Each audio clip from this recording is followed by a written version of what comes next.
Monsieur Bordery, vous étiez engagé à protéger notre emploi, pas 1 an, pas 2 ans, pas 3 ans, pas 4 ans, au moins 5 ans. Est-ce que vous tenez votre parole, vous? Oui, le groupe, il a tenu ses promesses On d'investissement. ne demande pas votre pitié, on demande juste que vous respectiez votre parole. Ou vous tenez votre parole et on reprend le travail, ou vous ne tenez pas l'accord que vous avez passé et on continue à bloquer la production et le stock.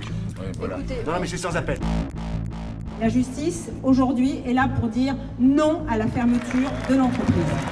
Dans la Constitution est inscrit la liberté d'entreprendre. La liberté d'entreprendre veut dire qu'un patron peut ouvrir et fermer une entreprise. Une entreprise qui a fait 17 millions d'euros de bénéfices. Ça veut dire qu'on a un PDG qui a dit à un ministre « Allez vous faire foutre, moi je fais ce que je veux ». Ça n'est jamais assez. On ne leur fait jamais gagner assez d'argent. Qu'est-ce qu'on devient dans cette histoire?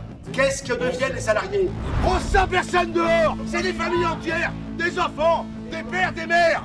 Elle est où la parole?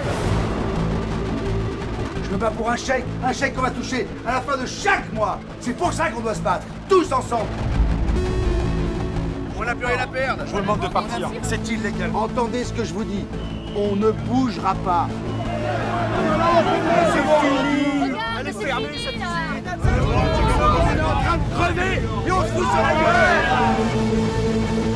S'il n'y a pas de rencontre, un débouché qui reprend le dialogue, ça va vraiment dégénérer.